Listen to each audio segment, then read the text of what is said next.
Hello, I'm Rane. And I'm Joe. And this is the Flow Artist Podcast. Every episode we speak with inspiring movers, thinkers and teachers about how they find their flow and much, much more. Actually, I think we're going to have to change that, aren't we? Because particularly for this episode, we're not actually speaking with anyone apart from, I guess, I'm going to dominate this conversation because it is essentially about what happened to me over the past few weeks while I was in New Zealand. It was a very intense time for me. Some people out there might be thinking this is very self-indulgent, but I don't know. What do you think, Joe? Well, I think that the more that we kind of speak about some of the more challenging times in life, and a lot of what you're going to talk about is how it feels when your parents are getting older and their health is suffering, and it can feel really isolating. So I think sharing about those experiences and sharing what it's like to have a parent with dementia and how you're responding to that, hopefully there'll be people listening who appreciate your experiences. Maybe they'll be going through some stuff in their own lives, and you know, sometimes it helps to not feel like you are fully on your own when you're in the middle of this stuff. I guess so. Yeah, thanks for that, Joe. Because, you know, I still do feel like it's slightly self-indulgent to be. Hey, it's your podcast. Yeah, I guess so. If you can't tell your own story on your own podcast, what can you do? We did say we were going in a different direction. This wasn't exactly what we had in mind, but this is the direction life took us in. Absolutely.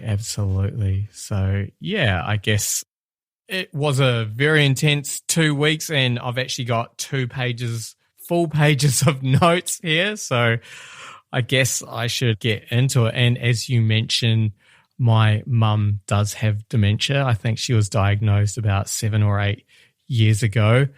And that has been rather challenging to see how my mum has declined over the past few years.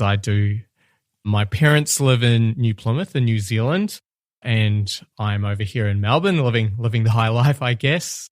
So, you know, I guess there's a little bit of guilt associated with that. And my dad has taken on the job of looking after mum, and I know that hasn't been easy for him at all. And my sister actually lived over here for a while, and she moved back with her husband of the time, and they later separated. I guess the intensity of everything that happened was a lot for their relationship to withstand as well. And that obviously didn't go well, but there are things I could say that I won't. But I guess in effect, my father has ended up leaning on my sister quite a lot, and that hasn't been very good for her.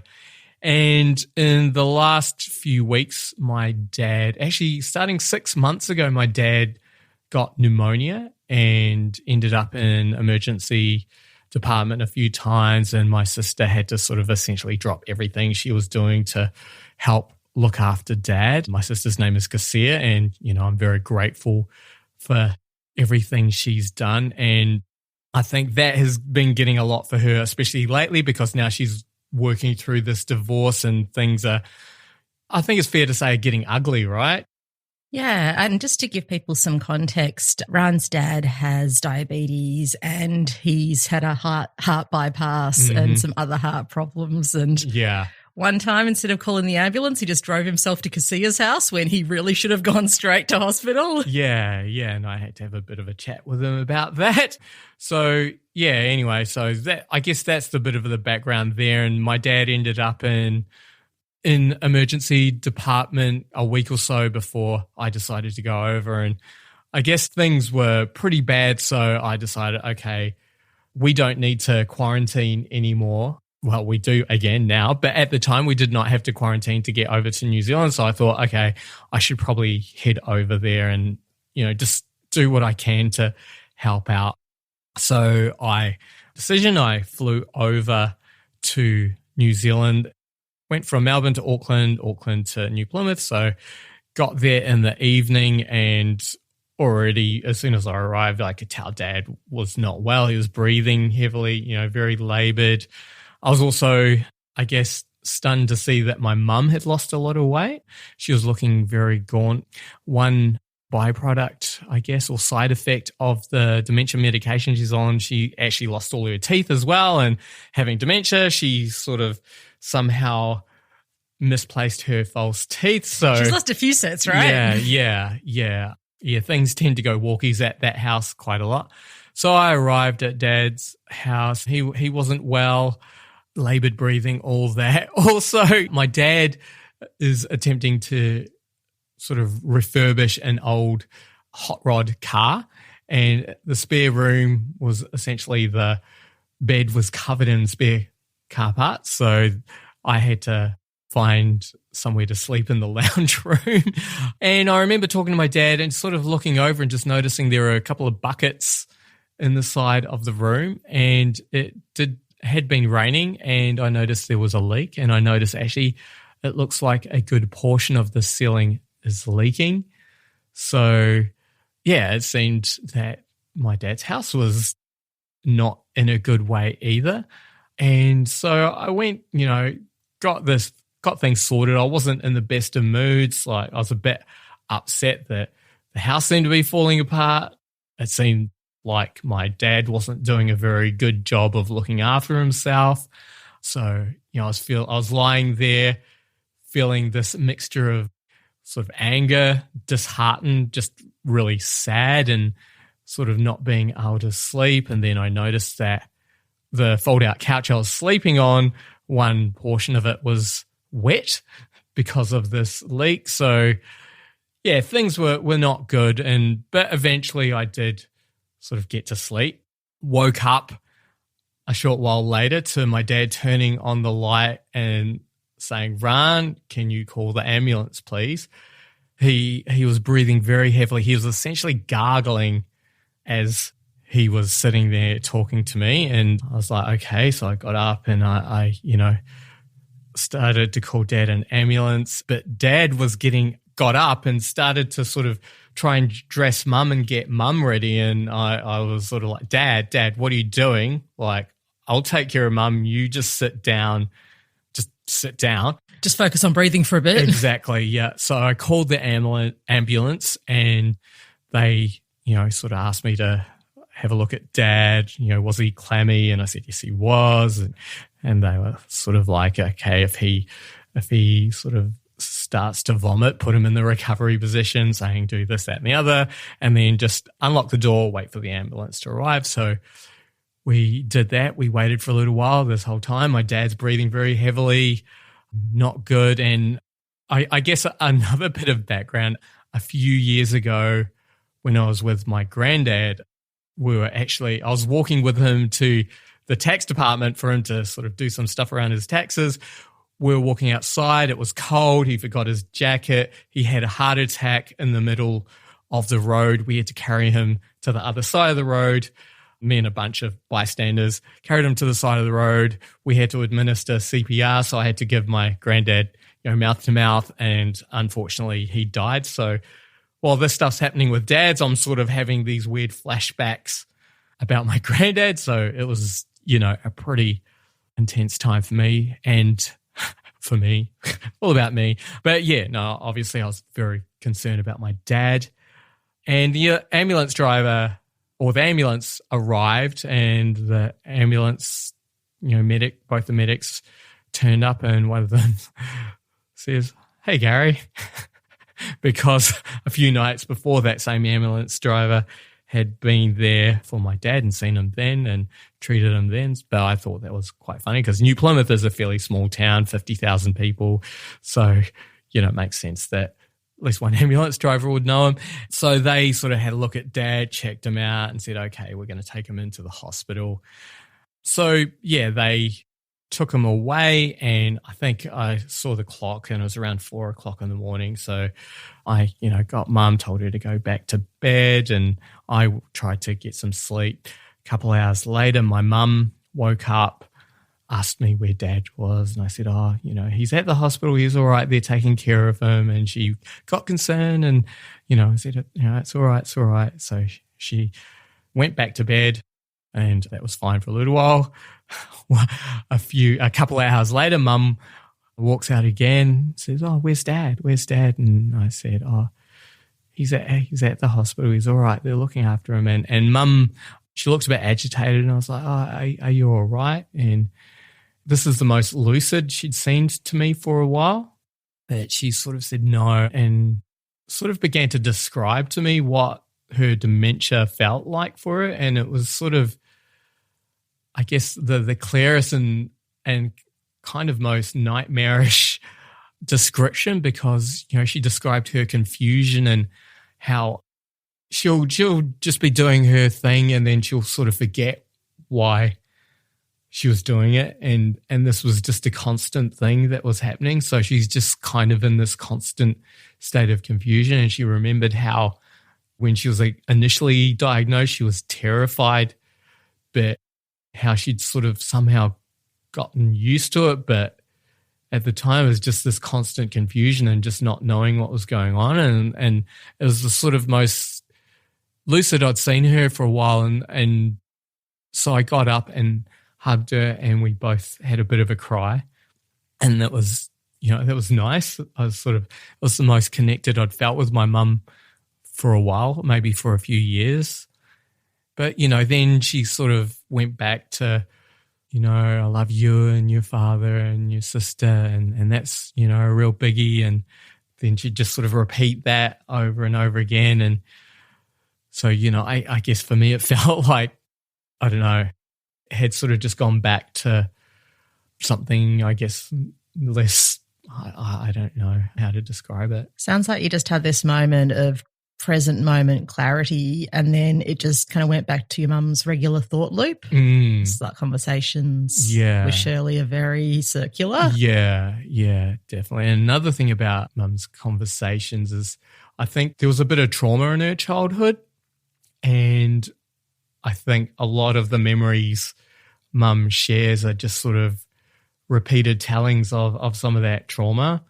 And it's sort of interesting because when I see people describe on Facebook how you should just let people, you know, talk about whatever they want. And, you know, I'm not going to interrupt her or anything like that, but like, yeah, you don't tend to get the good stuff. No, it seems like the memories that have made the most indelible imprint were actually really traumatic at the time. And also she had the trauma of a lot of other family members dying from dementia as well. Yeah. And another thing I should mention is that one of my uncles and aunties who are currently alive on mum's side also have dementia. So, yeah, that might come into play a little bit later. But, yeah, so... And just to describe Rane's mum, Shirley, she's just so adorable. She's so lovely. She's little. She's super friendly. When I first met her, she kind of just lived to take care of other people. Yeah, and there's always been my mum. And another thing I should mention, like about my mum, she was fostered out from her family, the Ruakere whānau. She was fostered out and taken in by, I think it was her nanny and her another, I can't remember, a great uncle of hers, I think. And that's pretty common in Māori culture. I think it's pretty common in a lot of cultures. It's called being whāngaid out. And she was brought up by them, and she actually had to leave school when she was 14 to look after him. So essentially, you know, her education stopped there. And what I think is amazing is, as an adult, she went back to school. She went through high school as an adult, which I think is challenging. And like, didn't she also do it at the same time as she was taking care of you and homeschooling you when you had a rare blood condition? Yeah, and working, I think, 2 part-time jobs. So, you know, I think she was incredibly capable and, yeah, just amazing. So it makes it doubly sad to see how she is now. So, yeah, that was my first night there. So I think by now it was starting to become daylight, so I decided to stay up. So I hadn't slept hardly at all this first night. Fortunately, you know, I'm useless. I can't drive. And New Plymouth is not much in the way of public transport. So very grateful to my sister and her partner, Aaron, who volunteered to sort of drive me around. So he took me and Mum down. Well, actually, first I should mention the next challenge here was actually getting Mum dressed. And I didn't realise at that time that Mum cannot be left to dress herself. Like I'd sort of say, okay, you go and get changed, and she'd actually come back in some variation of what she was still wearing. So eventually we got there with me just sort of letting her do her own thing. So later on, Aaron drove us down to the hospital. Dad was still in emergency. My sister was there too. And yeah, that we're still waiting to hear what was happening with him. And it sort of turned out as a bit of a sidetrack as well, but it will have some relation later on. A few of my family, few of the Ruakere whānau were actual, whānau means family in Māori, just in case you didn't know. Some of the Ruakere whānau were in the hospital there at the same time. I think at least, I think there were 2 great uncles of mine, 1 great aunt and another aunt were in the hospital. And funny story, I kind of, in the emergency department, I looked up at the patient board and I was F Ruakere, and I was like, just a minute, is that my Auntie Fran? I was like, and then one of the nurses sort of said, hey, that's not cool. You're violating privacy by looking on the board.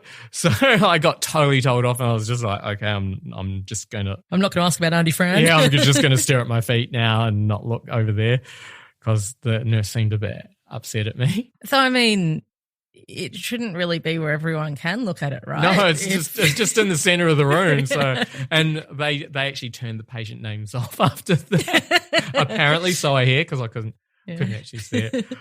Not that you were looking. No. So, so we were there for a while. Eventually, Dad got moved up to a ward, so we helped him get him settled in there, and that was fine. And after that, went back home, and I thought, okay, I'll look after Mum for a day or two, and that should be fine. And the rest of that day was pretty uneventful. So, was that the day you discovered you could get Uber Eats in New Plymouth? Well, that was actually, was it? Let me look at my notes. Yes, it was. New Plymouth has Uber Eats, so I ordered a pizza and it was great. This story's going places, isn't it? No, but actually another thing I'd mentioned, my mum had lost a lot of weight and she literally had half a piece of pizza.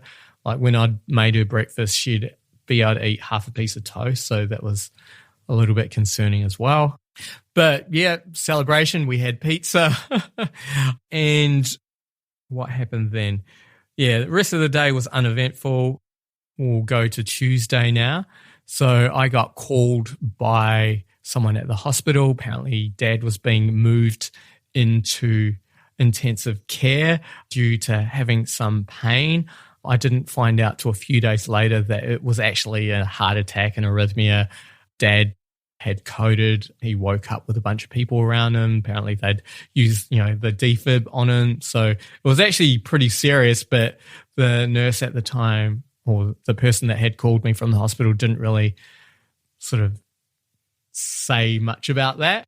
Anyway, she also wanted to let me know that there was the availability of respite care for Mum, and she gave me a number for a person to call, and that number was actually for the wrong person, but the message was delivered to the correct person, who I think called me back the next day and telling me that we had 5 days of rest home level cover, and that detail of rest home level cover becomes important later on as well. I'm setting so many things up. There better be some payoff here, right?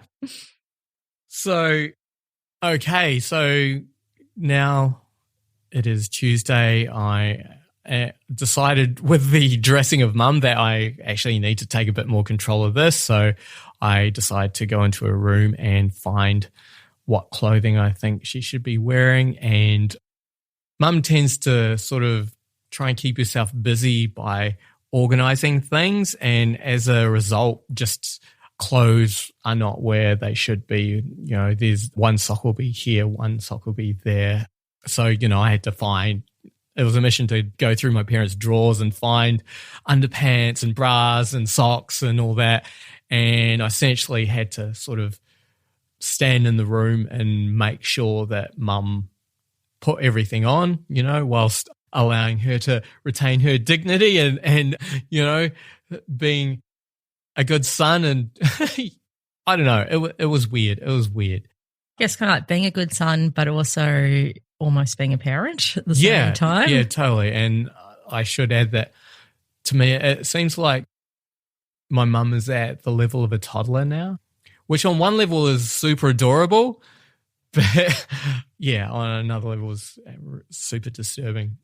So yeah, we got mum dressed and Aaron wonderfully turned up again, took us down to the hospital, and we're told that Dad needed to be flown down to Wellington Hospital to have a procedure. I think it was an angiogram. I think Taranaki Base Hospital, it's not equipped for everything. So for big cases like that, they'll ship them out or fly them out somewhere else. And normally he'd be flown to Waikato Hospital, which is up in Hamilton. But just a few days before, Waikato Hospital had succumbed to a hack. It had been hacked. They were using paper records for everything. So Dad was being diverted to Wellington instead. And who hacks a hospital computer system? I know. And it was pretty big on the news back home as well. So it was a pretty huge event. So at this stage, I was only going to be staying in New Zealand for a week, but I made the decision that I should fly down with Dad. We should take the offer of respite care for Mum, and I should take an extra week off because it really felt like... Yeah, felt like you needed to be there a bit longer. Yeah. So, I messaged my employer or, my manager. I messaged you, just made sure, because you were at home covering all my classes, which wasn't going to be so much of an issue later on, but at this stage, COVID in Melbourne wasn't really happening, but we'll come back to that later, I guess. So many strands to the story. Oh, such an intense 2 weeks. Yeah. And so, I was there going to stay for another week. So that was all organised. I told Dad, he seemed somewhat relieved. And so all we had to do was organise some respite care for Mum, and then I would organise some flights and find somewhere to stay in Wellington. And that was kind of interesting. It took me 3 Airbnb attempts to find somewhere to stay. The first 2 were declined, but that's fine. I found somewhere eventually, and I got a flight down to Wellington for the Wednesday. So, on the Wednesday, I dropped Mum into respite care, and that was kind of sad and intense as well. And Mum sort of started to follow me out, but I was like, no, stay here. And as far as I knew, that was all fine. So, flew down to Wellington, visited Dad in the hospital ward. And I think, Dad was on a lot of medication, and we had a bit of a talk. And I actually forgot to add, very important detail here. Part of my mission of being in New Zealand was to try and convince Dad that it was time to put Mum into a home. And he has been understandably very resistant to this idea. He has been feeling, he's really taken on a big job of looking after Mum and his life partner, the person he loves most in the world. And, I starting from my first moment there, I was just trying to say, this isn't fair on you. This isn't fair on Cassia. It's probably not fair on Mum either. And she really needs, specialised care at this stage. Yeah, and it really seems, sorry to interrupt. No. It really seems like between our last visit, your dad really had it all together. He had all the house stuff going on. He really was taking care of things, but it seems like on this visit, his health was suffering.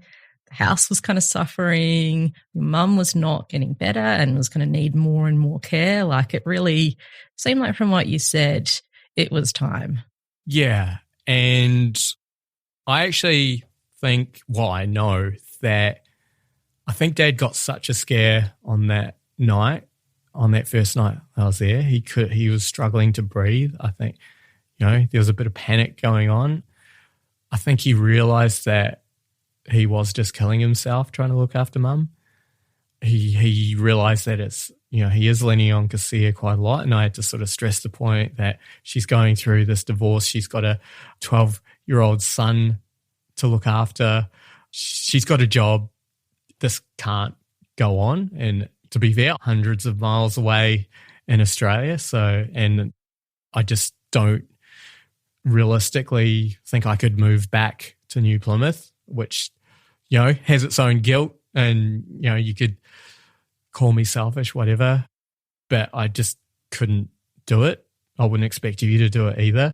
Well, we kind of couldn't really work there No, either. no. New Plymouth has yoga studios. New Plymouth has heaps of yoga studios, but it's not really an option. No. So, talking to Dad, and it seemed like, he actually realized that it was time. And another bit of background with my dad, he's from that generation, some would call them boomers, but a generation of men that don't really share their feelings that much. And for an example, Dad, I know, I feel like such a poor little, my dad's never told me he loves me. And, it's kind of comical to I'll say, love you, Dad. And he'll say, yep. There's been some strategies around getting Gary to say he loves you. Yeah. And, I know he does. And it's kind of funny. But also I've only ever seen him cry once, and that was after Grandma died. And I wasn't really prepared for it. So Dad started to cry, and I sort of freaked out, I guess. And then Dad saw me freaking out, and then he just sort of clammed up. He just clamped down, and that was, that was it. Turned off the emotion tap. Yeah. And I sort of regret freaking out. But you're just a little kid, right? No, I was in my 20s. I was in my early 20s. So, yeah. So I was determined that wouldn't happen again if, Anyway, so back to me and Dad. We're sort of talking about what's happening, and Dad was like, yeah, I get it. I understand. And then he was sort of like, I also want you and Cassia to know that I love you both very much. And I know that was really hard for him, and he started to cry, and, so I, put my hand on his shoulder to support him, and which is the bare minimum of emotional support, but, Oh, it sounds like you held some space for your dad as well. And he probably wasn't in a good state for big hugs. No, and he was on the other side of a table and something, physically not really. not that. Yeah. Your dad was not in a very huggable location then. No, it would have caused mayhem. More problems. Last time he ever said it. Anger from nurses and doctors. Yeah, you're already in trouble for looking at the board. I know. Different hospital. Okay. Anyways, so that happened, and I guess in a way it was good, though very sad. But funny thing, next day, Dad was like, "Oh, I think they had, I was on this diuretic medication. I think that might have made me cry." I'm like, "Yeah, sure, Dad, sure." I had something in my eye. Yeah, allergies. yeah.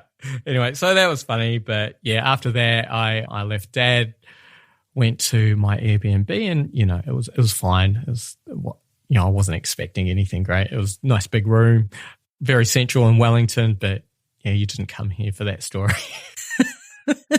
No. Tell them more about the Airbnb. Yeah. It was fine. It was fine. All right. So what day are we up to now? Oh, okay. Oh, yeah. So Dad had told me the next day, which I believe was the Thursday, that he was going to have his procedure and would find out what was going to happen with him.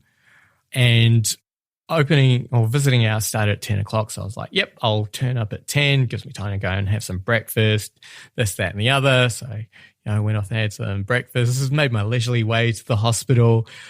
Turned up at 10 o'clock and Dad wasn't there. So, oh, okay. Asked a nurse, where's Gary Bowen?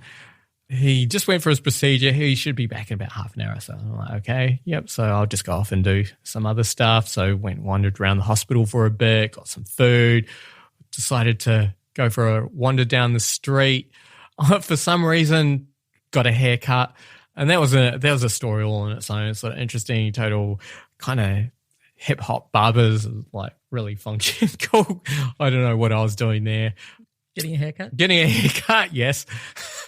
So that was fine. Got my haircut, went back to the hospital, still not there. I'm like, okay, I'm getting a little bit worried now, but I'll just look at my phone for a bit. Yep, look at my phone, go for another wander.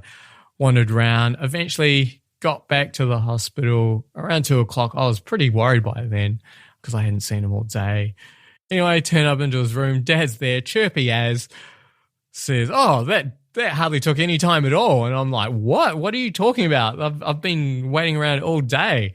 And I think they must have put him under anesthetic or something. And he was like, yep, no, it seems like everything is okay. The doctor described it as a quotation marks simple infection.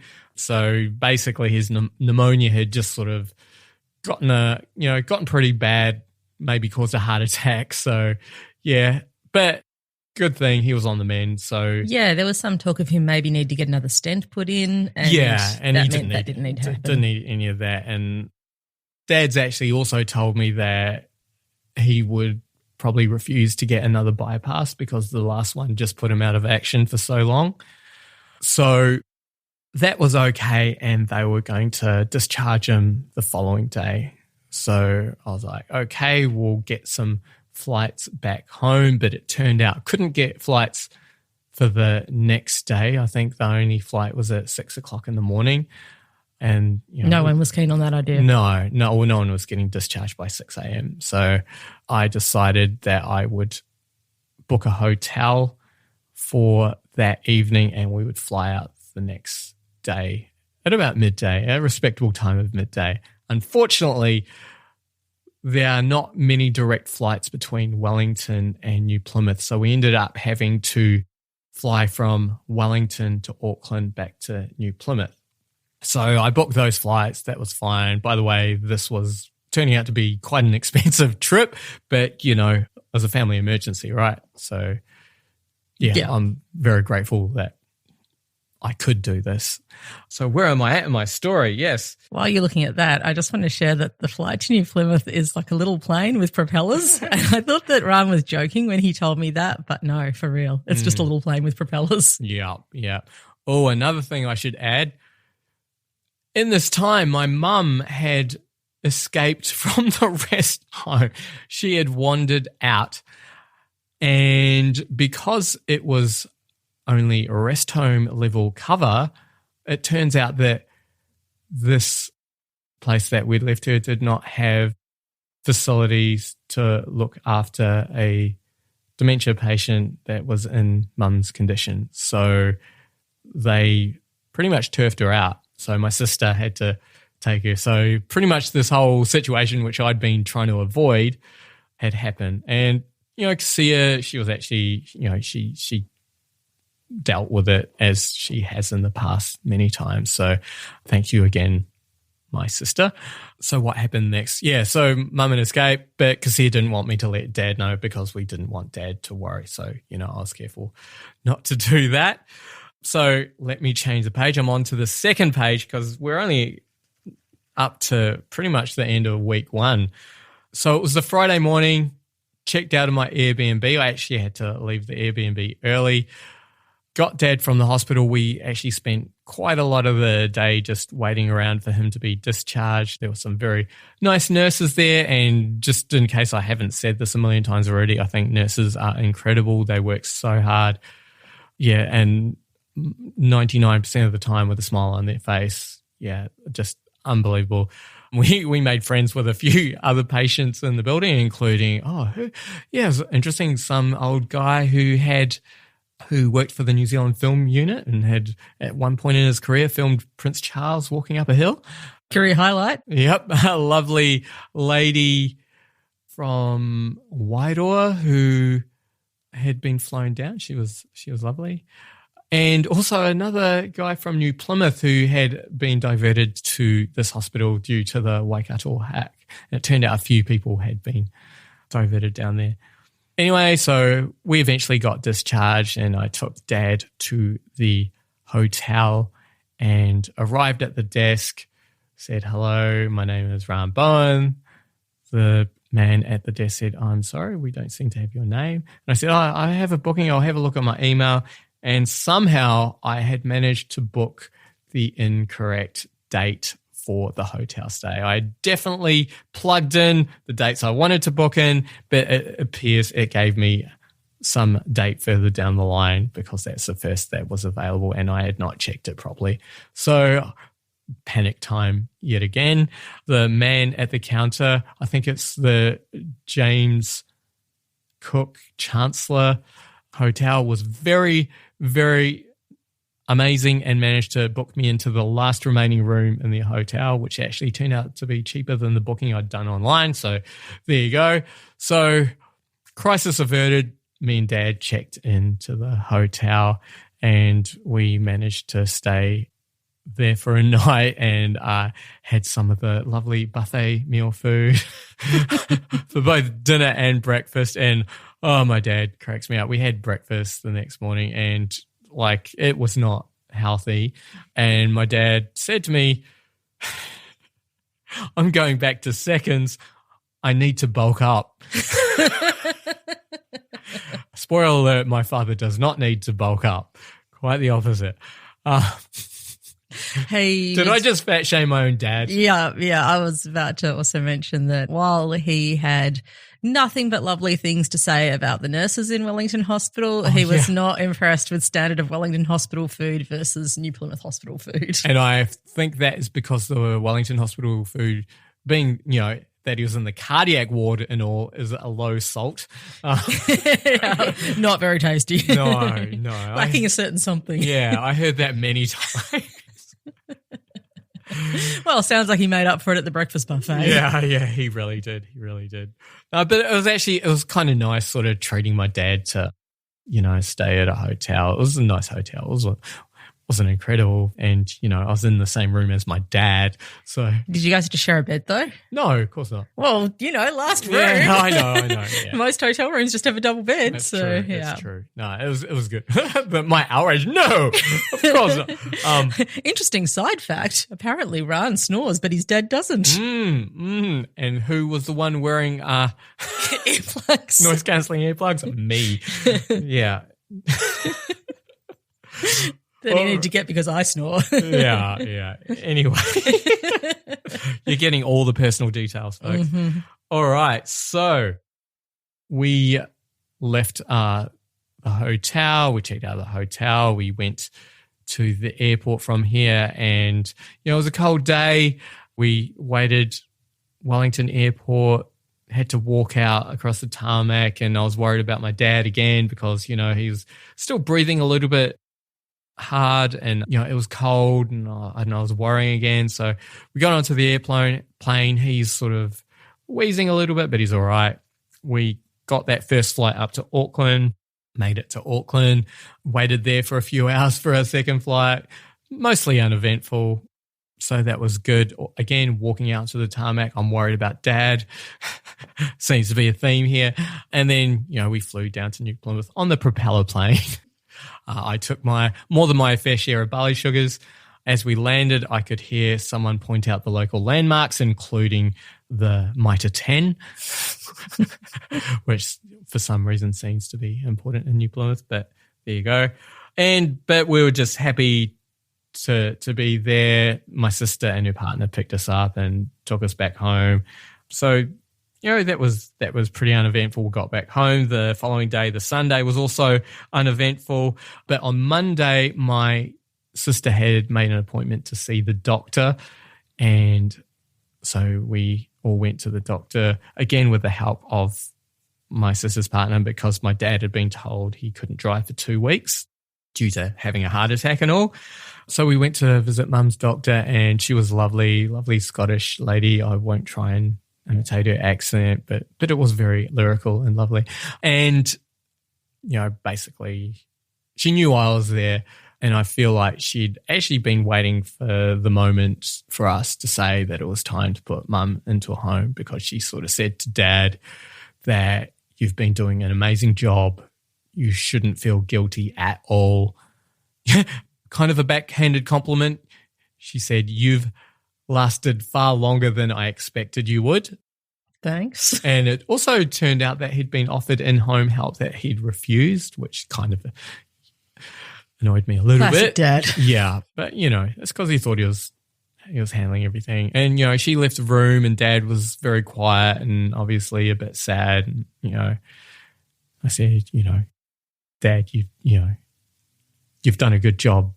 I think it's important that we do this. And, yeah, he kind of agreed. So, yeah, so we left the doctors, did a few other things. The following day was uneventful, but I think on the Wednesday we decided we had to take Mum in for a cognitive test with a nurse. So we took her in. The nurse did the test with Mum and she got a result of 3 out of 30, which for me was very, very confronting, but not completely unexpected. It was just kind of like a confirmation of what I already knew, that still, very stark. I don't know if I got that result on any exam result, I'd be very disappointed in myself. I don't know why I think of it in that term, but yeah, I guess so. Another side note, because my sister works in a bank, the nurse sort of remarked that my sister had granted that nurse's mortgage. And I was like, did my sister arrange these results somehow? No. I don't think she did. But yeah, that was quite confronting. So we did all that. We got back home and also realized I hadn't laid the groundwork for another piece of information, is that another thing we needed to do, and this is after hassling Dad for many years, is to get power of attorney so that my sister, who does work in a bank, it just means she can just sort of easily organize everything financially. That she can get his bills paid and everything. Yeah, because Dad still pays with check and they're actually trying to phase that out in New Zealand. And it'd just be good if, everything's automatic, Cassia can just do all that. So we've been hassling Dad for years and years, and it turned out the power of attorney drafts were actually sitting on his coffee table in an unopened envelope. So I took it upon myself to open this envelope up, have a look, and realized that we actually needed to sign it in front of the lawyers. So I thought I'd call the lawyers and say, we need to come in, make an appointment. And turns out the lawyer's assistant already had it in her notes to call us that day. So that was good that we're getting onto that. But also it turned out that there were going to be a few complications for Mum due to her having dementia and not being able to make decisions for herself. So we had to go in and talk to someone who specialized in that. So we went in. For some reason, Dad made the decision to bring Mum in rather than let her have her group session. And, we took her in. Dad's power of attorney, really simple. We just signed the things. For Mum, it turns out that we need to go to the courts to have someone independently assigned on her behalf that will enable us to do what we need to do, which is to put her in a home, essentially. And essentially, I guess the gravity of the situation hit me then. I was essentially putting my mum in a home against her will. And, I know it makes sense. She hasn't got the capability of making decisions or anything like that, but I know from the past that it's not something that she would want. I mean, I don't think it's something that anyone would want for themselves. No. But it's still quite crazy. And I think the lawyer was kind of visibly disturbed that we'd brought Mum there, because she asked if it was possible for Dad to come back another time without Mum there. And Dad said, of course, yep. I think he just habitually just takes Mum with him. Yeah. Well, I mean, he probably can't leave her at home on her own, right? But anytime he has an errand or something. No, but he can on a Thursday, which this day was, she has group sessions and he could have just sort of let her go to group, but for some reason he didn't. But that doesn't really matter, I guess. But anyway, so yeah, we did that. We got the ball rolling there. I think the cognitive test sort of helps us in establishing the fact that Mum is incapable of making decisions. There's another doctor's appointment going to happen. It was also organised that some assessment people were going to come in and assess Mum for getting dementia level care. because the New Zealand government does have a subsidy for this type of thing. But at this stage, I didn't know when that appointment was going to be either. But we did all that. We got back home and my Auntie Rhea, I think I have to talk about my Auntie Rhea now. I mentioned earlier that Mum was fostered out and brought up with Auntie Rhea. They're sort of pretty close to each other. Auntie Rhea is hysterical. She's 4'11". She's very short. She's a dynamo. She's a dynamo.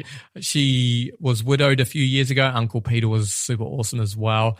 So it's kind of weird. I have a wealthy widowed auntie, but yeah, this is an important thing because I actually asked, well, she was coming over to visit. She visited. She bought half a bakery with her, totally unhealthy, but whatever. And I said, oh, can you take me down to the supermarket?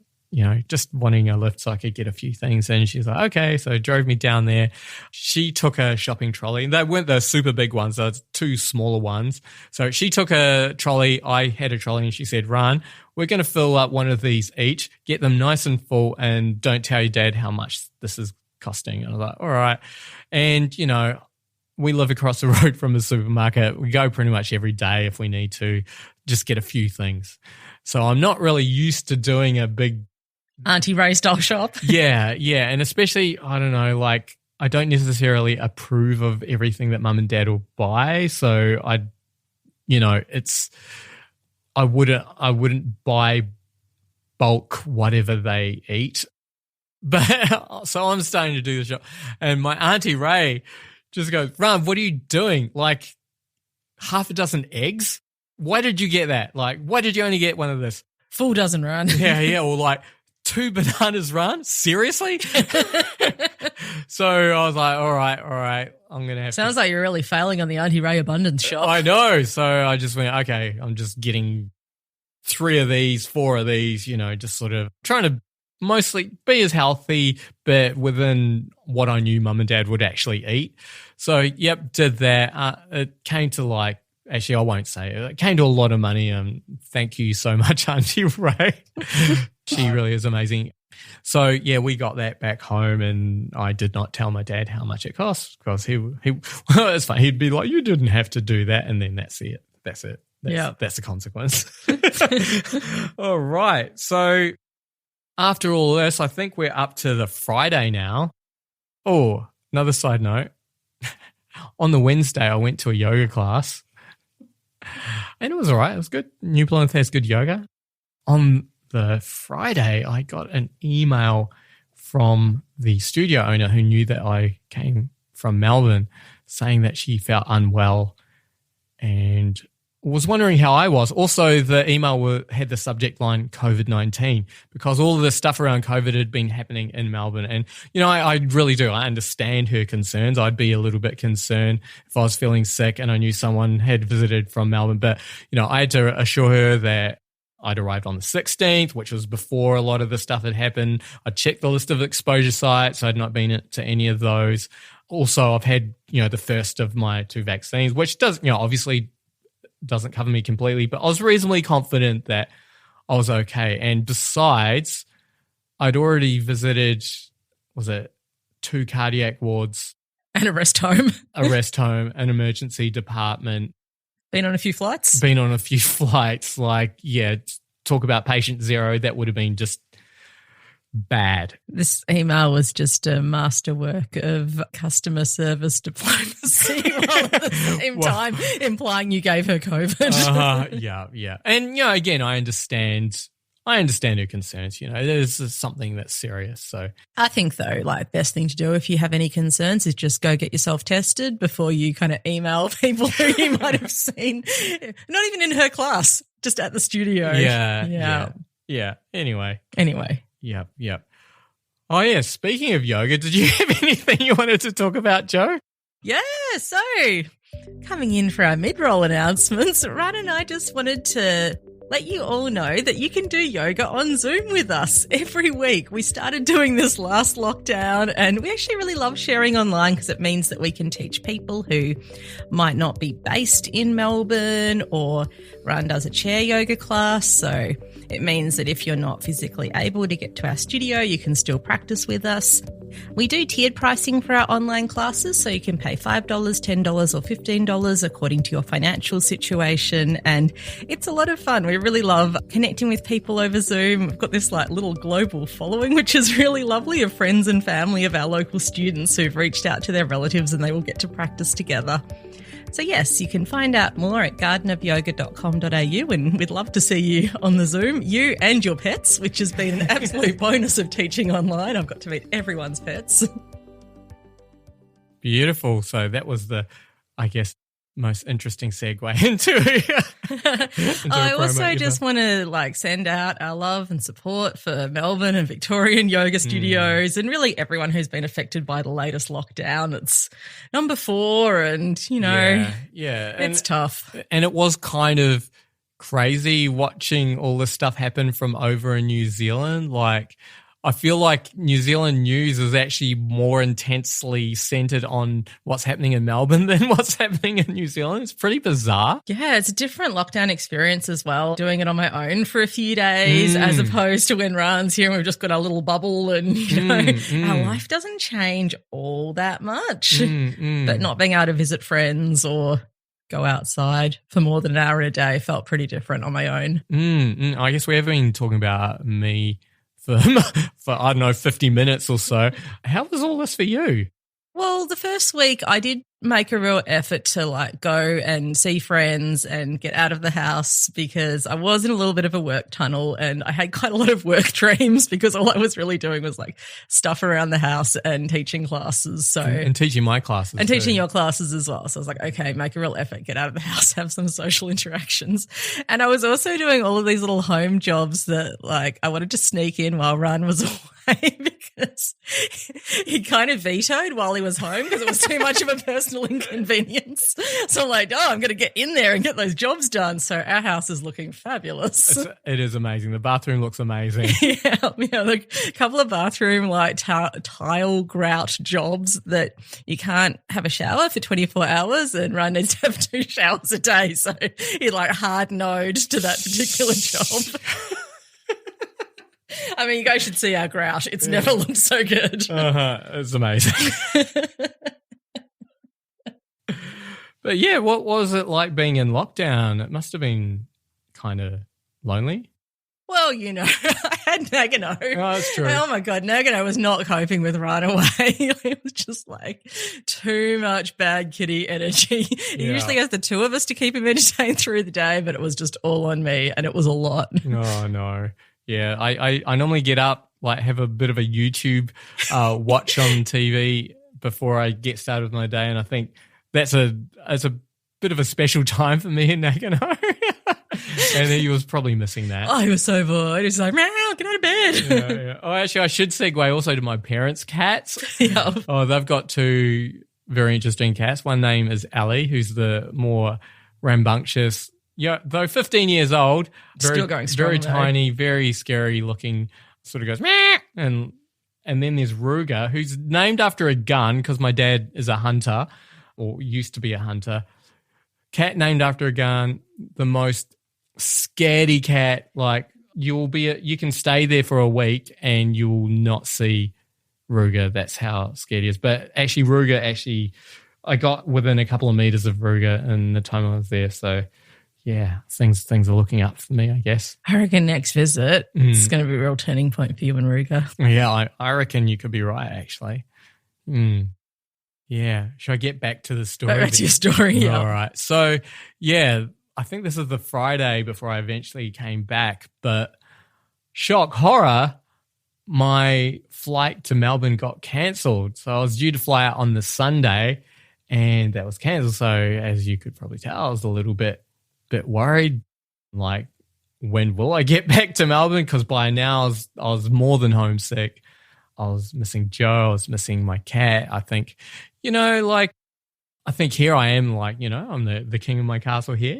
You're my queen. We rule over our little empire of Nagano. And my pot plants. And pot plants. And, I was sort of staying in my parents' house and it was, I was happy to be there and be able to take care of things for a little while, but I was more than ready to leave.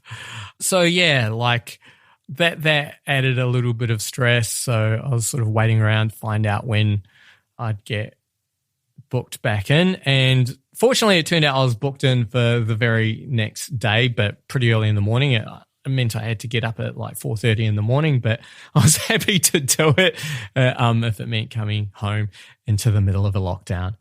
But also in this time that I had learned that my great uncle Wida had died, and he was actually one of the relatives that was in the hospital when my dad went in. So I don't know, the trip had a weird symmetry, a weird cycle about the whole thing. And if you don't know anything about Māori culture, we have funerals or tangi that last for 3 days. And his funeral was being held at Punio Pa, which is our local marae or meeting place where my family will gather for funerals and reunions and that type of thing. So I guess what was good about my flight being cancelled was that it meant I was there for an extra day that we could go out and go to Punio Pa and I guess connect with the family and, you know, pay my respects to my great uncle. So that was good. And we took Mum with us as well, and it had probably been quite a while since Mum had seen any of her family. So, you know, we decided we'd try and sort of sneak her in. So normally at a marae, there's a bit of protocol. You'll turn up and you'll get welcomed on, and then you'll sort of walk into the wharenui, the big house, and you'll sort of have to hongi every person, you know, around the room. So we were hoping to sort of sneak in and, you know, because Mum, things can overwhelm her quite easily. We didn't, you know, get welcomed on, but we did end up sort of going in and sort of, you know, hongiing with everyone there. And that was actually good. You know, it was great to sort of see some family, and we also connected with my auntie Kome and my uncle Ruanui, who both also have dementia. So it was sort of really good for Mum and my auntie and my uncle to be together. And my sister actually caught a beautiful photo of them, which I think I'll use for this episode. I will credit my sister. I better ask her first as well. And also past podcast guest, Joe Tito. Yeah, I met Joe in person for the first time, which was really cool. And I showed her some pictures of my cat, which I don't think she was that impressed with, but, you know, she pretended to be. I don't know, I'm just kidding.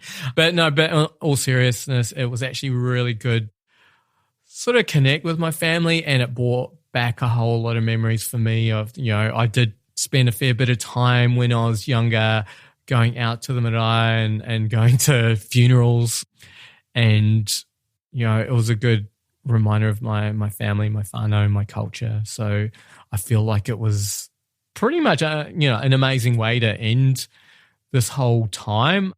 So yeah, I guess really that brings me to the end of this tale so far. And I guess I do have, I don't know if regret's the word, but, you know, I am aware that things are not fully resolved yet. We're still waiting. I think Mum did have her assessment, but there's still a few steps that need to happen before we can get her into care. So until that happens, I'm worried about my dad's health still, whether I'll get another phone call or a message saying Dad's in an emergency ward, though when I did leave, his health was in a far better place than when I arrived. Has he got his alert buzzer yet? He hasn't got his alert buzzer. We did mention to the doctor that we think Dad needs to have a personal alarm, and he is also open to that idea. Again, I think everything that happened kind of gave him a bit of a fright. So, you know, he's very amenable to many of these things. Dad doesn't have a cell phone, and I don't think he'd handle an iPhone or anything like that. So we are on the lookout for just the most basic old person friendly phone that you can get. So if anyone out there has an idea of what could be useful, please let me know. But yeah, as I said, there's still things to happen. And I did also promise that when it is time to put Mum in a home, that I will be there, because I think it is going to be quite an intense time. And I guess, again, I just sort of like to thank my sister for really just holding the fort. And it's kind of a thankless job. And in fact, she's probably actually encountered a bit of hostility, particularly from mum, because of what she's doing.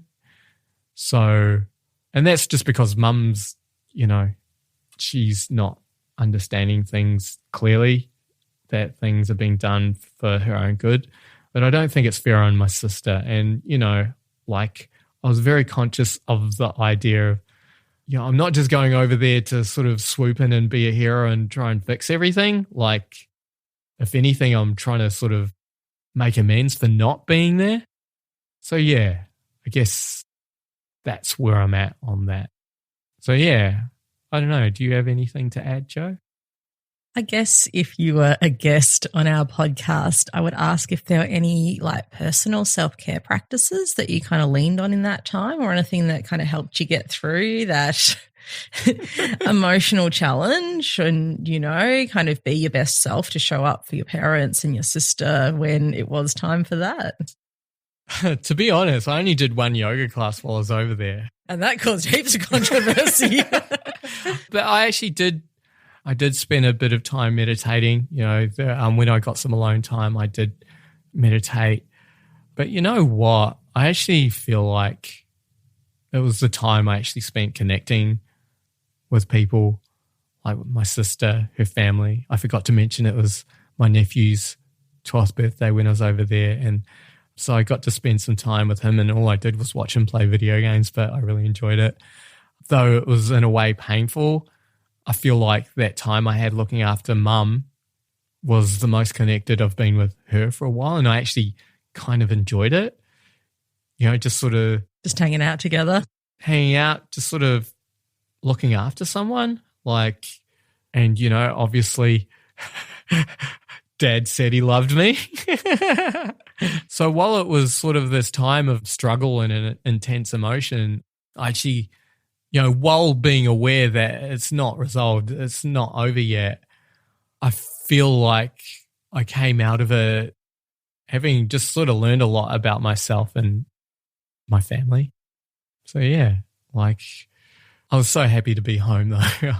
Oh, it's so good to see you. Yeah, you too. No, it was so good. So, yeah, I guess that will conclude the story for now. As for our next episode, still not sure what that's going to be. We're sort of winging it from this point on. So this is why you got this episode, I guess. But, we do have some things we're kind of working on, which we think are interesting. Yeah. We're just trying to change the way that we do the podcast, really, and not kind of set this schedule for ourselves that causes us extra stress. And just when the time is right, we'll do an episode. There are still people we're really excited to talk to, and it's still going to continue, but not in a scheduled way. It's going to be a bit more freeform. Exactly. And also, I forgot to mention at the beginning that we'd like to honour the traditional custodians of the land where this studio is recorded, the Wurundjeri people of the Kulin Nation. I'd also like to honour my elders back home in Aotearoa. And, I feel a little bit more connected with them now. And other than that, our theme song is Baby Robots by Ghost Soul, which is used with permission. So go out and get his music from ghostsoul.bandcamp.com. Other than that, aroha nui. Big, big love.